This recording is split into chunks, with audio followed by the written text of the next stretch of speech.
Welcome back to my channel Anil K study. आज हम English के बहुत ही इंपॉर्टेंट चैप्टर कंजक्शन के बारे में बात करेंगे। ये ना सिर्फ किसी क्लास बल्कि अगर आप किसी चीज़ की तैयारी कर रहे हैं उसमें इंग्लिश का सिलेबस है तो कंजक्शन बहुत ही महत्वपूर्ण है।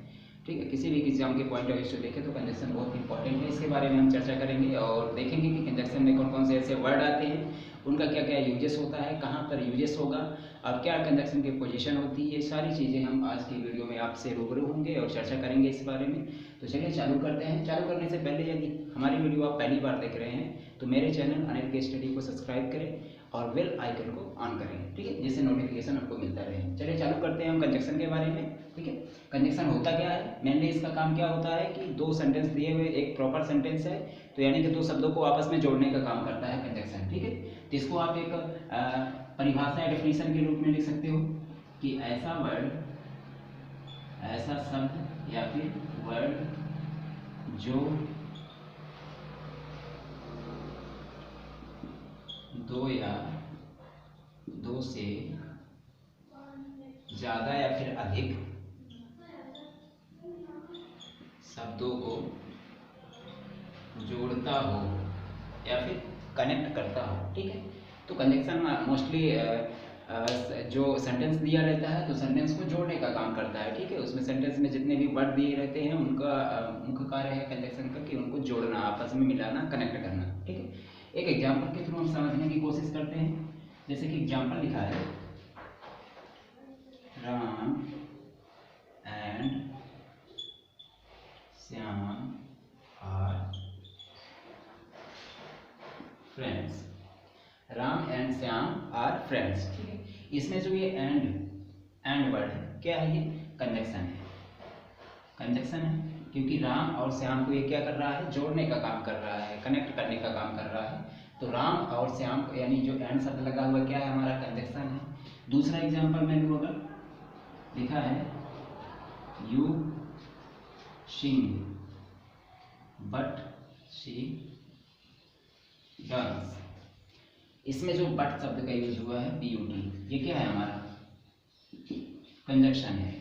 ये इस वाले और इस वाले सेंटेंस को जोड़ने का काम कर रहा है। ठीक है, तो कंजक्शन मुख्य रूप से किसी भी दिए गए सेंटेंस में जो वर्ड आते हैं तो उन वर्ड को यानी शब्दों को आपस में कनेक्ट करने या फिर जोड़ने का काम करता है। ठीक है, मेनली मुख्यतः इसका यही कार्य है। और कंजक्शन में बहुत सारे ऐसे वर्ड हैं जैसे सिंस हो जाता है, बिकॉज ऑफ और सच एज, सो एज, बहुत सारे ऐसे यूजेस होंगे कंजक्शन के अंतर्गत। ये सारे यूजेस हम देखेंगे स्टेप बाय स्टेप। चलिए हम बढ़ते हैं अब आगे। जैसा कि आपको कंजक्शन के बारे में समझ में आ गया हो कि कंजक्शन होता क्या है, दो या दो से ज़्यादा जो वर्ड्स होते हैं उनको आपस में कनेक्ट करता है यानी जोड़ता है, जैसा कि मैंने एग्जाम्पल के थ्रू आपको समझाया है। ठीक है, अब बात करते हैं हम पोजीशन ऑफ कंजक्शन की। ठीक है,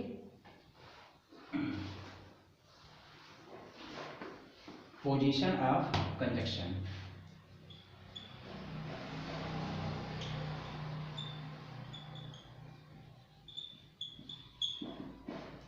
पोजीशन यानी कि कंजक्शन की किसी भी सेंटेंस में कंजक्शन की क्या स्थिति रहती है, वो किस स्थिति में यूज होता है, उसके आधार पर हम देखेंगे। मुख्य रूप से जो पोजीशन होती है कंजक्शन की किसी भी सेंटेंस में तो दो रूपों में होती है। एक तो वाक्य यानी सेंटेंस के बीच में या फिर वाक्य या सेंटेंस के शुरू में। दो स्थितियों में कंजक्शन का यूज किया जाता है और कहीं भी नहीं होता है। ठीक है, वाक्य कोई सेंटेंस दिया हुआ है तो उसके बीचों बीच यूज होगा, कनेक्टिविटी का काम करेगा। और दूसरा है वाक्य के शुरू में कंजक्शन का यूज हो सकता है। तो जो पोजीशन ऑफ कंजक्शन है ये सिर्फ दो ही प्रकार से यूज होगा, एक तो वाक्य के बीच में और वाक्य के शुरू में। ठीक है, अब बढ़ते हैं हम आगे, देखते हैं इसके कुछ उदाहरण देख लेते हैं। जैसा कि मैंने लिखा है I know why Ram has failed. ठीक है, तो जो वाई लिखा हुआ है, वाई आपको मैंने प्रोनाउन में बताया था, ये क्या है, रिलेटिव प्रोनाउन है हमारा। ठीक है, तो यहाँ वहाँ तो रिलेटिव प्रोनाउन था लेकिन यहाँ कंजक्शन का काम कर रहा है। ठीक है, यहाँ कंजक्शन का काम कर रहा है वाई। तो जो भी सेंटेंस लिखा हुआ है तो इसके बीचों बीच यूज हुआ है। और सेकंड जो एग्जांपल मैंने लिया है इसमें एज का यूज हुआ है, ये फर्स्ट के लिए, तो ये क्या है, कंजक्शन है आपका। ठीक है, ये वाक्य की शुरुआत में यूज हुआ है इसका, as Ram came late he was punished. ठीक है, तो वाई और एज हमारे क्या हो जाएंगे, कंजक्शन हो जाएंगे और इसी के आधार पे हमें यूजेस करना होगा। और हम बढ़ते हैं आगे, कुछ दूसरे सेगमेंट की ओर बढ़ते हैं जो आपके लिए इंपॉर्टेंट होगा। बात करते हैं हम, जैसा कि मैंने लिखा है रिमेंबर दिस, इसको आपको याद करना चाहिए। ऐसे जो मैंने स्ट्रक्चर बनाया है ये कोई नया नहीं है, जैसा कि मैंने अभी जस्ट इससे पहले समझाया था कि जो पोजीशन ऑफ कंजक्शन है तो कहाँ कहाँ लगता है, वाक्य के बीचों बीच लगता है और वाक्य के शुरू में लगता है। ठीक है, उसी के आधार पर मैंने स्ट्रक्चर तैयार किया है कि आपका स्टार्टिंग में आ रहा है सब्जेक्ट, ये है वर्ब, उसके बाद यूज होगा कंजक्शन का, ये वाक्य के बीचों बीच है, उसके बाद क्या होना चाहिए, फिर से सब्जेक्ट या फिर से वर्ब। ठीक है, तो ये जो स्ट्रक्चर है ऐसा स्ट्रक्चर आएगा किसी भी सेंटेंस में, तो आपका बिल्कुल सही है। दूसरा दिया है सब्जेक्ट, वर्ब और कंजक्शन का हमने यूज कर दिया, लेकिन कंजक्शन के बाद वर्ब और सब्जेक्ट आ रहा है, यानी कंजक्शन के तुरंत बाद किसमें क्या आ रहा है, इसमें वर्ब आ रहा है प्लस उसके बाद सब्जेक्ट आ रहा है, तो ये आपका गलत हो जाएगा, ऐसे नहीं करना है आपको। तीसरे में जैसे किया है कंजक्शन स्टार्टिंग में यूज हो सकता है, तो स्टार्टिंग में यूज हुआ है, उसके बाद सब्जेक्ट वर्ब आया, फिर सब्जेक्ट वर्ब आया, तो ये भी आपका सही हो जाएगा। ठीक है, तो जो पहला और तीसरा है वाक्य के बीचों बीच और इसमें शुरुआत में, ये दोनों सही है, बल्कि जो दूसरा वाला दिया है कि यहाँ तक तो ठीक था, कंजक्शन का हमने यूज कर लिया, देन उसके बाद कंजक्शन के तुरंत बाद आपका फिर से सब्जेक्ट आना चाहिए, यानी नाउन आना चाहिए, इसमें ऑलरेडी वर्ब दे रखा है, तो ये आपका गलत हो जाएगा। ठीक है, जैसे कि हम एग्जाम्पल के थ्रू समझने की कोशिश करते हैं। आई नो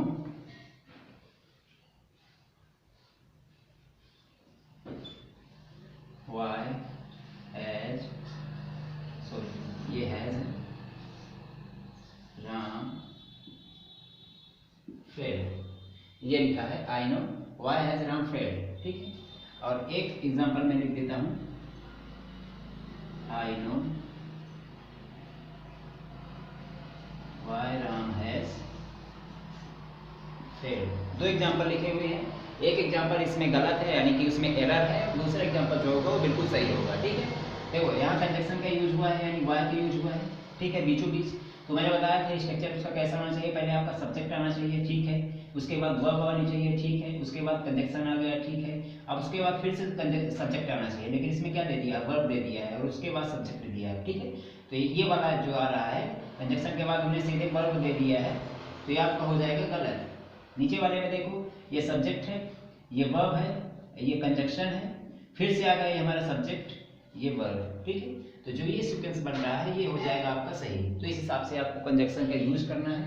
और हो सकता है कि ऐसे क्वेश्चन आपको एरर फाइंडिंग के रूप में मिल जाएं, तो कोशिश यही करें कि हमारा जो स्ट्रक्चर बनता है कि कंजक्शन हमें यूज करेंगे तो कंजक्शन के बाद जस्ट क्या आना चाहिए, सब्जेक्ट आना चाहिए, देन उसके बाद वर्ब का यूज होगा। ठीक है, तो ऐसे आपको फाइंड आउट करना है, कोई भी एग्जाम्पल हो, बहुत सारे ऐसे एग्जाम्पल हैं जिसको आप देख के इसको अच्छे से फाइंड आउट कर सकते हो, बशर्ते आपको स्ट्रक्चर और उसकी पोजीशन क्या होती है ये आपको मेमोराइज होना जरूरी है।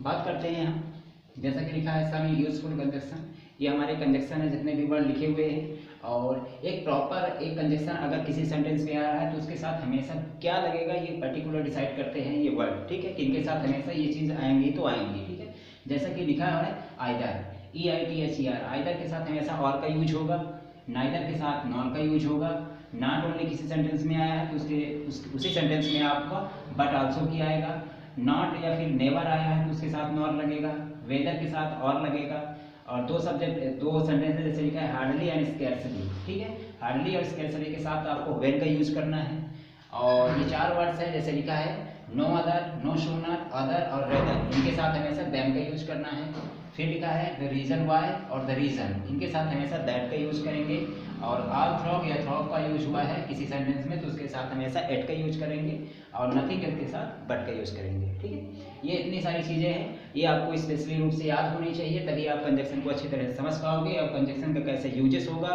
किसी भी सेंटेंस में कंजक्शन कैसे यूज होता है और हमें कौन सा कंजक्शन लगाना पड़ेगा, ये डिसाइड करेगा आपके इसके मेमोराइजेशन के। आप अगर इसको अच्छे से याद कर रहे हो तो बहुत अच्छी तरह से आप कंजक्शन को समझ पाओगे, या फिर आने वाले जैसे वीडियो में हम बात करेंगे तो एग्जाम्पल के थ्रू आप समझने की कोशिश करना, और हम भी समझाने की कोशिश करेंगे कि जो ये चीज़ें मैंने लिखी है तो इसी के अकॉर्डिंग हम प्रयोग करेंगे कंजक्शन का किसी एक पर्टिकुलर सेंटेंस में। ठीक है, तो आई होप आप लोगों को ये समझ में आया होगा, आप इसका स्क्रीनशॉट ले सकते हो। हम बढ़ते हैं आगे, बात करते हैं हम यूजेस ऑफ कंजक्शन, यानी कि कंजक्शन ऐसे कौन कौन से इंपॉर्टेंट है और उनका यूज हमें कैसे करना है इसके बारे में हम चर्चा करते हैं। जैसा कि मैंने पहले कंजक्शन लिया है सिंस, आप लोगों को पता है सिंस क्या टेंस का भी एक प्रेजेंट परफेक्ट कॉन्टिन्यूअस या पास्ट परफेक्ट या फ्यूचर परफेक्ट कॉन्टिन्यूअस, इसमें आपका सिंस ऑफ वो का यूज होता है। लेकिन यहाँ सिंस का यूज हम करेंगे एक कंजक्शन के रूप में, पर्टिकुलर किस सेंटेंस में सिंस का यूज होगा। मैंने लिखा है कि सिंस का यूज मुख्य रूप से इस सिचुएशन में होगा, ठीक है। आपको यहाँ बीच में अगर सिंस लग रहा है, ठीक है, यहाँ सिंस लग रहा है तो सिंस से पहले वाला सेंटेंस होना चाहिए प्रेजेंट परफेक्ट का, यानी कि हैज, हैव प्लस V3 वाला होना चाहिए, प्लस इधर सिंस लगाओ प्लस, और सिंस के बाद वाला जो सेंटेंस होगा वो होना चाहिए पास्ट इंडेफिनिट का, यानी कि V2 का, वर्ब के सेकंड फॉर्म का। तो इस आधार पे सिर्फ सिंस का यूज होगा। अगर ऐसा नहीं दे रहा है फिर भी सिंस का यूज करके दे रखा है तो इसका मतलब कि वो सेंटेंस एरर है आपका, ठीक है। तो बहुत ज़्यादा ऐसे चांसेस हैं कि एक एरर फाइंडिंग के रूप में सॉरी ऐसे इसको लेके एक सेंटेंस बना के आपको जरूर दे सकता है। जैसे कि मैं एग्जांपल के थ्रू आपको समझाने की कोशिश करूं, लिखा है I have not seen my father since I come here. I have not seen my father since I come here, ये यूज हुआ है यहाँ सिंस का, ठीक है। अब सिंस से पहले वाला सेंटेंस देखो किसमें है, किसमें होना चाहिए, हैज या हैव और V3 में। यहाँ हैज हैव का यूज हुआ है, बिल्कुल सही है, और सी सा सीन ये V3 का यूज हुआ है, ठीक है। अब इसके बाद वाला सेंटेंस हम देखेंगे किसका होना चाहिए, पास्ट इंडेफिनिट का, यानी V2 का होना चाहिए। तो आपको पता है कि ये कम है, तो ये क्या है, ये वर्ब का फर्स्ट फॉर्म है, ठीक है। कम का सेकंड फॉर्म क्या होता है, केम, कम केम कम, ये हो जाएगा, यानी कि ये यहाँ आपका सेंटेंस क्या है, गलत है, ठीक है। यहाँ पर सेंस का यूज नहीं होगा, यदि होगा तो ये वाला सेंटेंस यानी कि इसके बाद वाला सेंटेंस एरर है। तो इसका क्या हो जाएगा, आई हैव, सही बनाओगे तो आई हैव नॉट सीन, ये सेम टू सेम ऐसा रहेगा, father since I came, CAME came here, ये है V2, यानी कि पास्ट इंडेफिनिट। अब आपका सेंटेंस हो गया प्रॉपर तरीके से सही, ठीक। तो ऐसे आपको फाइंड आउट करना है और ऐसे ही आप लोगों को देखना है कि क्या आ रहा है, ठीक है। जैसे दूसरा एग्जांपल लो, आई होप आप लोगों को दिख रहा होगा, much has happened since you join this college, ठीक है। Much has happened since you join this college, यहाँ सिंस का यूज हुआ है। इससे पहले वाला सेंटेंस देखेंगे हैज हैव का यूज हुआ है और ये V3 का यूज हुआ है, बिल्कुल सही है। इसके बाद वाला हम सेंटेंस देखेंगे कि हमारा पास्ट इंडेफिनिट में आना चाहिए, यानी कि V2 वाला। यू लिखा है आपका सब्जेक्ट है, यहाँ ज्वाइन है क्या, V1 है, लेकिन ये ऑलरेडी गलत होगा, जैसे V1 लग गया तो यानी कि ये सेंटेंस गलत है। तो इसका सही क्या हो जाएगा, आप सेम टू सेम ये कॉपी कर लोगे और सिंस का यूज करोगे, और उसके बाद यू ज्वाइन में क्या हो जाएगा, ज्वाइन हो जाएगा ज्वाइन, ED लग जाएगा, दिस कॉलेज, ये सेंटेंस आपका होगा सही। तो ऐसे आपको फाइंड आउट करना है और ऐसे आपको पहचानना है कि किसी पर्टिकुलर सेंटेंस में अगर सिंस का यूज हुआ है तो सिंस से पहले वाला हमें प्रेजेंट परफेक्ट को देखना है और सिंस के बाद वाला पास्ट इंडेफिनिट को देखना है, ठीक है। ये था सिंस का यूज। अब हम बढ़ते हैं आगे, आइए बात करते हैं हम सेकंड सेगमेंट में। लिखा है लिस्ट, ठीक है। लिस्ट भी एक क्या है, कंजक्शन है, और लिस्ट का यूज प्रॉपर किस सेंटेंस में होगा ये हम समझने की कोशिश करते हैं। लिस्ट का अगर अर्थ देखें या मतलब देखें तो होता है इसका अन्यथा या फिर अपितु, ठीक है, ये शुद्ध हिंदी है, अन्यथा अथवा अपितु लिस्ट का अर्थ होता है, ठीक है। तो लिस्ट के साथ हमेशा, ठीक है, लिस्ट जिस सेंटेंस में आएगा उसके बाद हमेशा शुड का यूज होगा, ये हमेशा ध्यान रखना आप लोग। लिस्ट प्लस शुड, यानी कि लिस्ट के साथ हमेशा किसका यूज होगा, शुड का यूज होगा। जैसे कि एग्जांपल लूं, वर्क, ये आर है, work heard लेस्ट you will fail, ठीक है। ये सेंटेंस लिखा हुआ है, work hard लेस्ट you will fail, ठीक है। आपको पता है यहाँ लिस्ट का यूज हुआ है, एक पर्टिकुलर वर्ड है तो इसके साथ हमेशा किसका यूज होगा, शुड का यूज होगा। यहाँ पास जो विल का यूज इसमें हुआ है ये गलत है, तो आपका ये सेंटेंस हो गया पूरी तरह से गलत। आपको इसको सही करने के लिए work hard लेस्ट you should you के बाद आपको लगाना पड़ेगा शुड और उसके बाद फेल, यू शुड फेल। ठीक, ये शुड हमने लगाया और लिस्ट का प्रॉपर यूज हुआ है, तो इससे आपका जो सेंटेंस होगा वो पूरी तरह से सही हो जाएगा। तो आप विशेष रूप से ध्यान रखें, लिस्ट का यूज कहीं भी हो रहा है तो उसके साथ हमेशा शुड का यूज होगा, ये अनिवार्य रूप से होता है। और अगर बात करें लिस्ट में, आपको पता है जो लिस्ट है ये ऑलरेडी एक निगेटिव सेंस में आता है, ठीक है, निगेटिव सेंटेंस में आता है। लिस्ट अगर किसी सेंटेंस में यूज हुआ है तो उसमें नॉट का यूज नहीं होगा, ठीक है। हमेशा लिस्ट आप ऐसा लिख सकते हो, लिस्ट एक निगेटिव वर्ड है, इसके साथ नॉट का यूज नहीं होता है, ठीक है। एक एग्जांपल के थ्रू समझते हैं। Make heist लेस्ट you should not miss the train, ठीक है, ये वर्ड लिखा हुआ है। Make heist लेस्ट you should not miss the train, ठीक है। आपको पता है लेस्ट का यूज हुआ है तो शुड का भी यूज हुआ है, यानी कि ये तो सही है।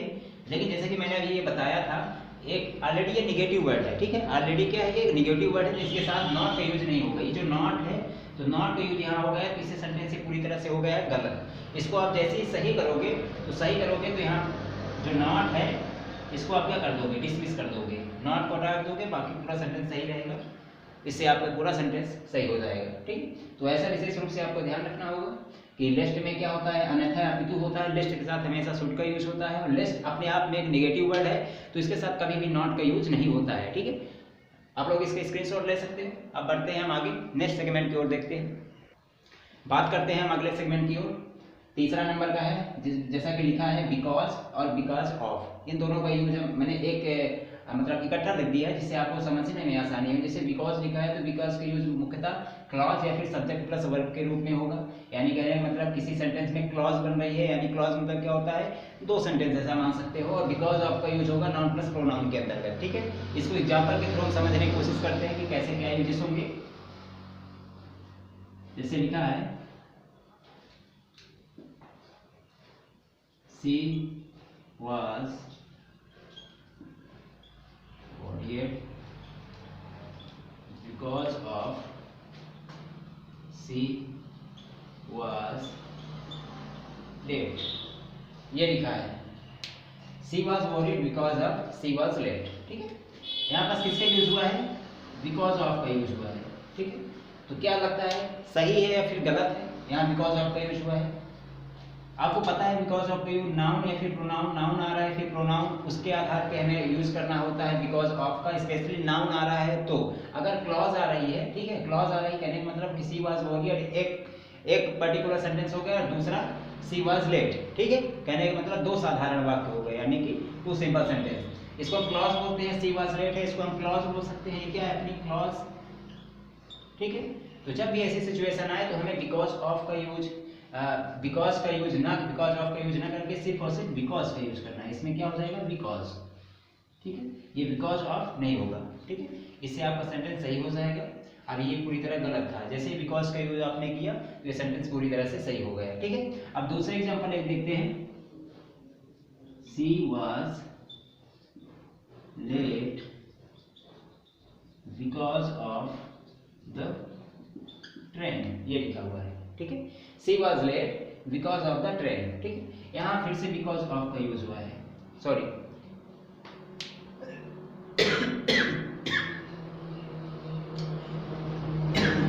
यहाँ से बिकॉज का हुआ, ठीक है, यहाँ बिकॉज द ट्रेन ये लिखा हुआ है, ठीक है। आपको पता है कि यहाँ सिर्फ बिकॉज का यूज हुआ है, बिकॉज का क्लॉज में मुख्यतः होता है इसका यूज, लेकिन जैसे यहाँ क्या है द ट्रेन, यानी क्या है नाउन है, द ट्रेन क्या है नाउन है, तो जैसे ही आपका नाउन है प्रोनाउन आए, स्पेशली रूप से नाउन आ रहा है तो इसमें हमें क्या है, इसका यूज करना होता है बिकॉज ऑफ का, बिकॉज ऑफ, ठीक है। तो बिकॉज ऑफ इसका सही हो जाएगा, सही सेंटेंस, ये अभी तक गलत था, यानी कि बिकॉज इसमें नहीं होगा, इसमें होगा बिकॉज ऑफ, ठीक है। तो ऐसे आपको फाइंड आउट करना है बिकॉज और बिकॉज ऑफ का, ठीक है। बिकॉज के बाद क्लॉज प्रॉपर रूप से आ रही है तो हमें किसी सेंटेंस में कहने का मतलब ये कि जब हम बिकॉज लगाएंगे तो उसमें प्रॉपर रूप से आपकी क्लॉज आनी चाहिए, और किसी सेंटेंस में यदि बिकॉज ऑफ का यूज कर रहे हैं तो उसमें प्रॉपर मुख्य रूप से आपकी नाउन आनी चाहिए, तब इसका यूज होगा। ठीक है, अब बढ़ते हैं हम आगे नेक्स्ट सेगमेंट की ओर, देखते हैं, बढ़ते हैं हम अगले सेगमेंट की ओर।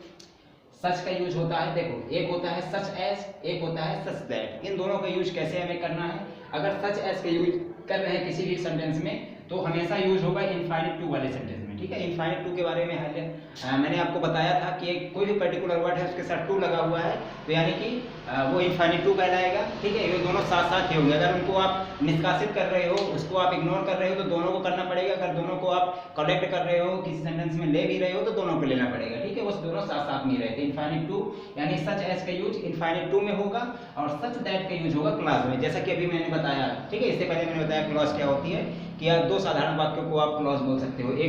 एक प्रॉपर दिया रहे उसके बाद भी दूसरा साधारण वाक्य दिया रहे तो ये क्लॉज कहलाएगा। ठीक है, तो इनका एग्जांपल देखते हैं।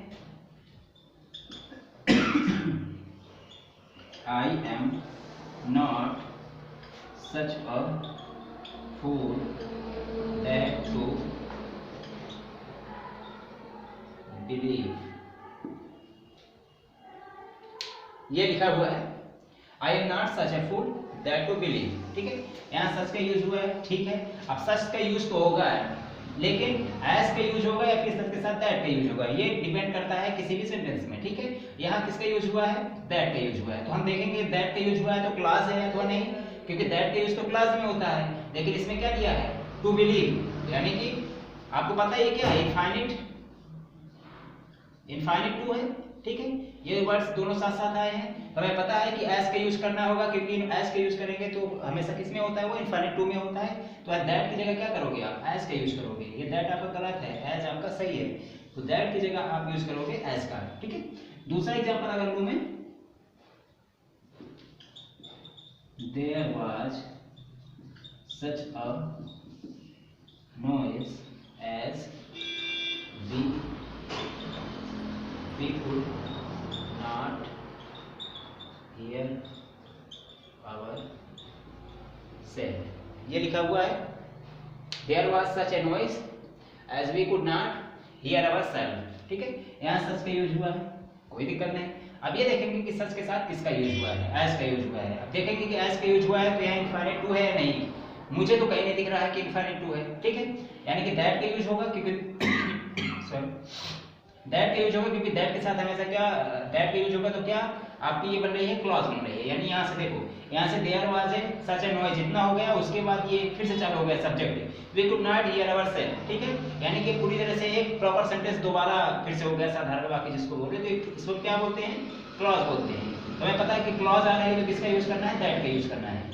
तो दैट का यूज करेंगे, एज का नहीं। ठीक है, तो ऐसे आपको फाइंड आउट करना है। अगर किसी सेंटेंस में इनफाइनाइट टू का यूज हुआ है तो उसमें आपको सच प्लस एज का यूज करना है, यदि किसी सेंटेंस में क्लॉज का यूज हुआ है, ठीक है, तो उसमें सच प्लस दैट का यूज करना है। ये मुख्य रूप से आपको विशेष मतलब ध्यान में रखे होंगे चीजें, अगर आप प्रैक्टिस करोगे तो सब चीजें ध्यान में आ ही जाएंगी। ठीक है, आप बढ़ते हैं हम आगे, चलिए बात करते हैं। कुछ पर्टिकुलर ऐसे वर्ड होते हैं जैसे कि लिखा है कि हु, व्हाई, विच, ये हमारे क्या कहलाते हैं? रिलेटिव प्रोनाउन आप इनको बोल सकते हो। ये हमारे क्या है? Relative pronoun.